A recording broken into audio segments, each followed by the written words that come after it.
आज की पहेली है श्रोताओं कि सोना चांदी एक रति और सास बहू का एक पति।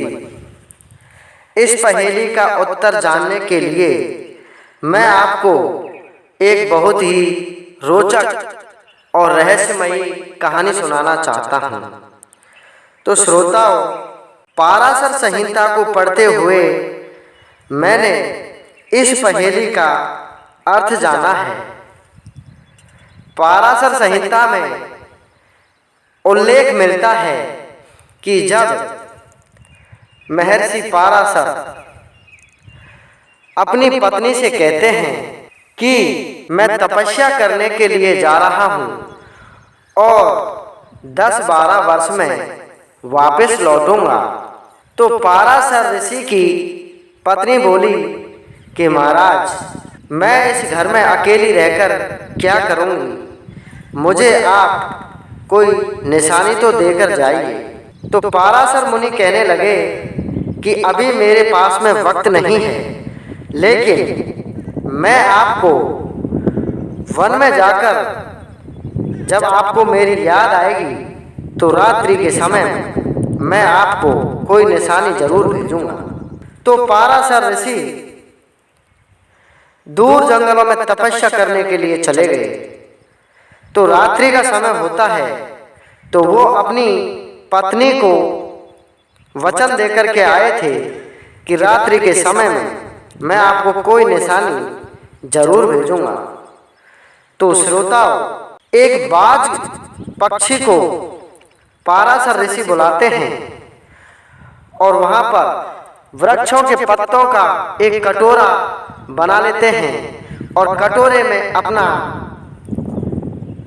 शुक्र, जो शुक्रम शक्ति होती है, उसको रख करके और बाज के गले में बांध देते हैं। बाज जब उस शुक्रम शक्ति को लेकर के वापस पाराशर ऋषि के घर पर आ रहा था, तो रास्ते में यमुना नदी को क्रॉस करना था।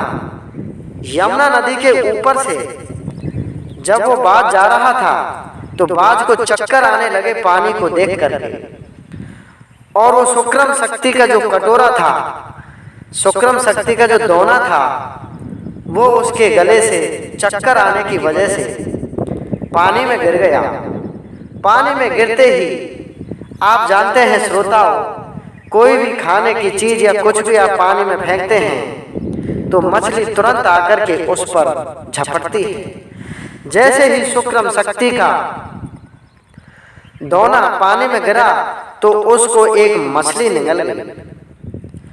तो श्रोताओं, मछली निगलने के बाद वो मछली के गर्भ ठहर गया और कुछ समय पश्चात एक मछुआरा अपनी नाव लेकर जमुना नदी में मछली पकड़ने आता है और वो मछली उस मछुआरे के जाल में फंस जाती है, जिसके गर्भ में पाराशर ऋषि का शुक्र था।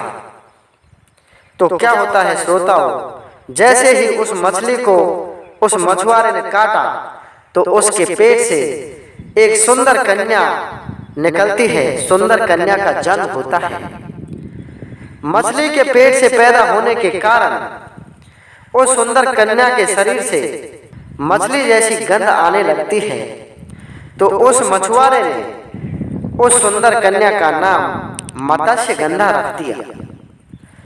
तो क्या होता है श्रोताओं, कुछ समय पश्चात जब पाराशर ऋषि 10-12 वर्ष बाद जब तपस्या करके अपने घर लौटना चाहते थे, तो उन्हें रास्ते में यमुना नदी का भयंकर पानी, भयंकर लहरें सता रही थी।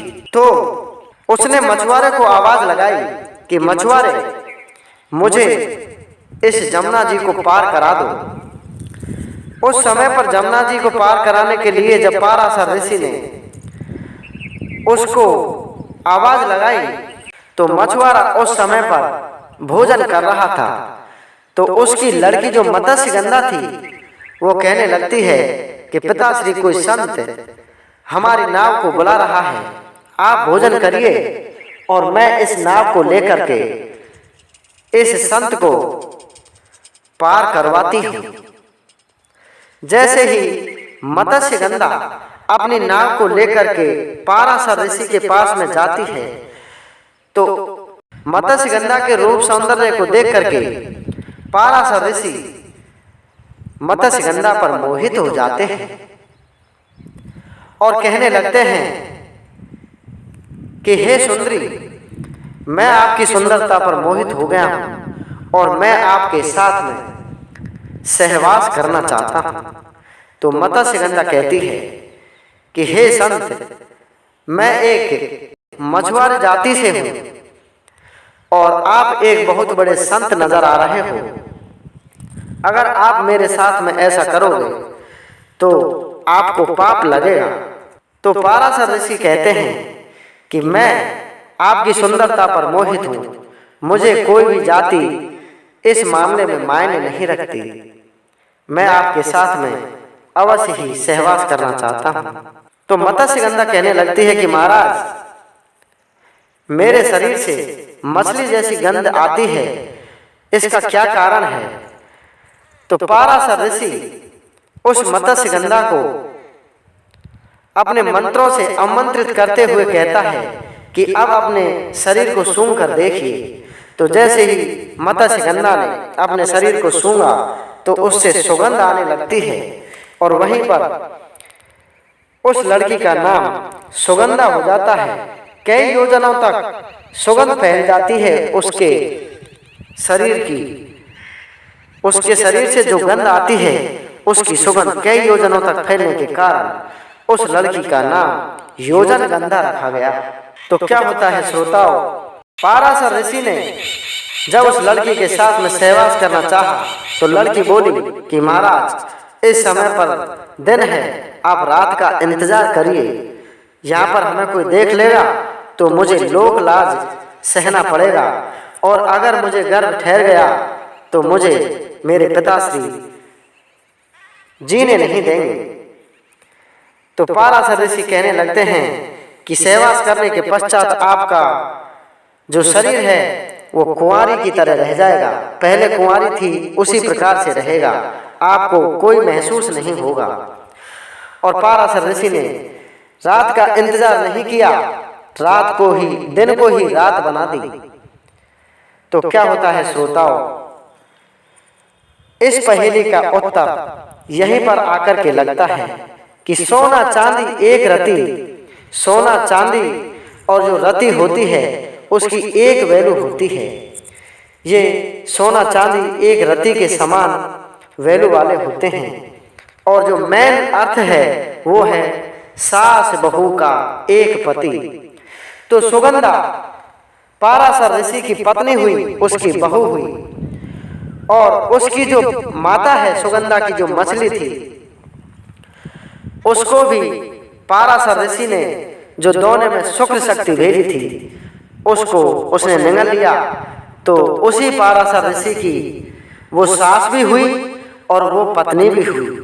तो सास बहू का जो पाराशर ऋषि है वो एक ही पति हुआ। सुगंधा का भी वही पति हुआ क्योंकि पाराशर ऋषि ने उसके साथ सहवास किया। और उसकी जो सास थी पाराशर ऋषि की वो मछली हुई और उस मछली ने भी पाराशर ऋषि का जो शुक्र शक्ति था उसको निगल लिया। तो वो उसके भी पति हुए। तो सास बहू दोनों के एक ही पति हुए जो थे पाराशर ऋषि। तो श्रोताओं, मैं आशा करता हूँ कि आपको ये कहानी समझ में आ गई होगी। धन्यवाद।